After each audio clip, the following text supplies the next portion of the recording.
What's your creepiest glitch in the Matrix or unexplainable thing that's ever happened to you? Watch this video until the end for good luck. Taking the trash out at night. Super remote area, so I know for a fact we're the only ones around here. Getting close to the road and I hear very clearly "help me" from a female voice. Even knowing there's such a slim chance of there being another living person around, I still feel like I should look around and check it out in case I wasn't just hearing things and someone actually needs help.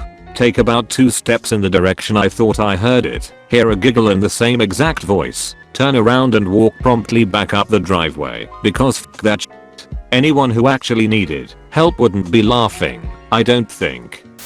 I was working on my motorcycle in a dirt lot where I had crashed it trying to do a sick drift, breaking off the clutch lever and the gear shifter. I had brought a wrench set with me and I was using one of them to take off a bolt when I put it down on the ground to finish unscrewing the bolt with my hand. 2 minutes later I went to pick it back up and it was gone. I ran all around this dirt lot looking for it to no avail. Luckily I had a spare in the car. Fixed the bike and drove back to my apartment to shower as I was filthy. I walked in my room and sitting on my desk was the wrench. I was dumbfounded.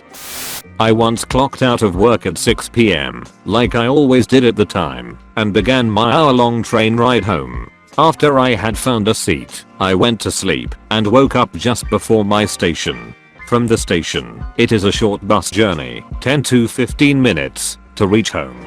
During the entire journey, I didn't use my phone and I don't wear a watch, so I didn't really notice the time anywhere. When I reached home, my family surprised me with "You're home early, everything alright?" I look at the wall clock, and it is about to be 6 p.m. I was too shocked to understand what happened. Checked other watches, cell phones etc and the time is absolutely right. A few days later, the admin emailed us the timesheets for the month. Times clocking in and out, and every single days for me was around the same 6 p.m.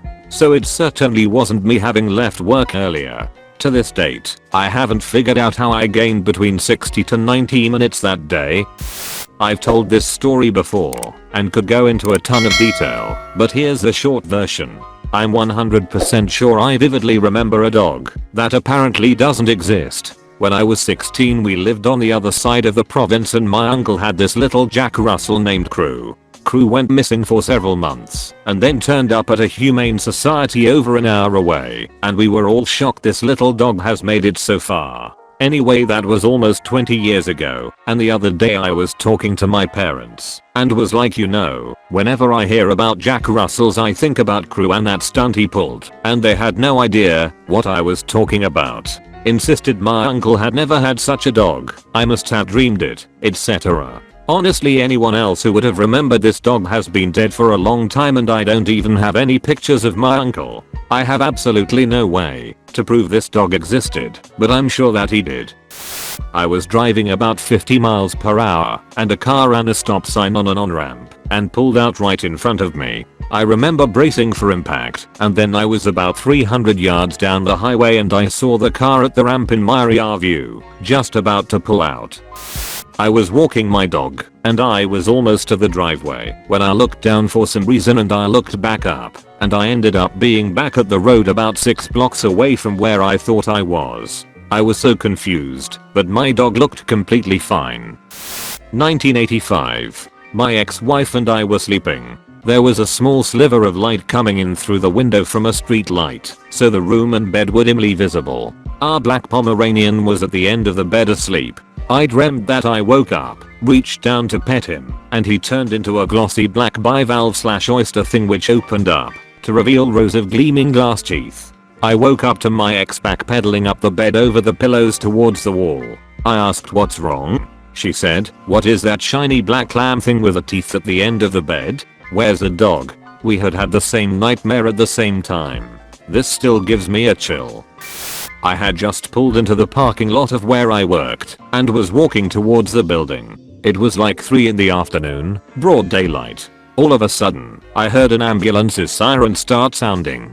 Naturally, I looked down the road to try and see the ambulance. I see it approaching and decided to watch it for a bit. It was quickly getting closer and it was about to pass right by me. However, there was a large SUV waiting to turn out of the parking lot and onto the road, blocking a few meters of the road from my view.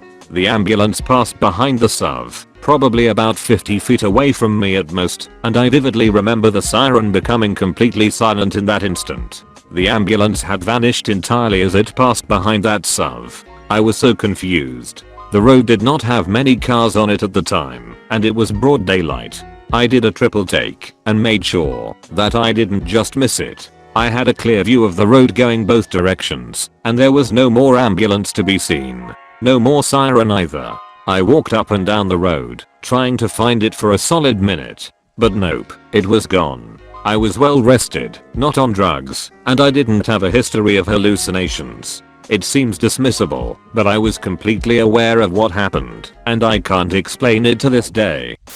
I remember driving my car to this intersection in this rural area, and I'm checking both sides because of terrible blind spots. In the corner of my eye my mother is sitting there and says something like it's all clear my way. I look back and she isn't there. My mother had been dead for a few years at this point. This was also in the middle of the day and I've never had it happen since. My wife passed away a year ago today. Had some odd things happen, like a couple of old meaningful pictures show up that I swore were in storage. The strangest one was I vacuumed the carpet, and as soon as I was done a diamond ring was on the ground right where I had just cleaned. It was like she was saying, hey, this one is real, don't lose it. Around 12 years old I was watching Megas XLR, or something that was on at the time. Sitting there I noticed that the sun just turned off. Like completely. I was real confused, opened the blinds, and it was dark. Show was still at the same spot, but the clock on the cable box said it was 5 hours later. My best guess for what happened was that I passed out without realizing it, like those nights where you lay in bed and blink and suddenly it's morning. So I'm guessing I fell asleep sitting up for exactly enough time to have Cartoon Network play a rerun of the show get to the exact spot I fell asleep at. Was surreal though. My friend Sarah was in a nightclub, drunk off her face, when she got an overwhelming urge to tell a total stranger that her leg hurts. All a bit strange. She ignores it, but it doesn't stop. So she walks up to this guy and says, I know this is crazy, but I've got a huge urge to tell you my leg hurts. I know that's crazy, again. Sorry. But he bursts into tears. Turns out his dad had just died, and they made a pact before that if there was an afterlife he would get a message to him saying a totally random phrase, so there could be no mistakes, which they decided was I've hurt my leg. I've told this on Reddit before, but here it is. I had a very important document that I only ever kept in one place. I kept it in the top drawer of a small filing cabinet. I never moved it and would always see it in that drawer whenever I opened it for whatever reason. The day came that I needed it now, and I didn't sweat it because I knew exactly where it was. Well, I'd be damned if it wasn't there. Cue panic attack. I tore that filing cabinet up. I removed everything and spread it out, flipped papers over, dug through envelopes, shook everything out, shined a flashlight all through the emptied cabinet in case it was somehow stuck to the sides. I mean, it was not there. I can assure you no one took it or was messing with me. I was so frustrated. I even looked through other parts of my house, but I knew it wouldn't be in any of those places, and it wasn't. I was intermittently going back to that dumb filing cabinet. No luck. Super irritated, I searched the rest of the house again, and, on my way back downstairs where my filing cabinet was, I called out in frustration, okay, bring it back. I don't know who I thought I was talking to because I was alone, but you guessed it. I found it in the top drawer of my filing cabinet, where it should have been in the first place. I was relieved and totally freaked out. When the song The Final Countdown was released in the 80s, I already knew it. It was brand new, just released, but I knew the tune and the words, and could sing the whole thing beginning to end. I believed for a while that it was a cover version, but it wasn't. After my little brother was murdered the next morning, I was talking with a friend and he mentioned this other dude I went to high school with younger brother had died in a car accident a couple weeks before. Later that day I pull out a slip of paper with this other dude's number and name on it from my pants. I vaguely remember running into him a year or so before this at a club where he gave me his number. I swear I had worn and washed these jeans at least a dozen times since I had run into this dude. I still makes no sense how that paper was there and I only found it then. I called the dude and we talked a bunch. It really helped me deal with the situation. Make sure to subscribe to our channel and hit the notification bell. Let us know your thoughts on this topic. See you soon.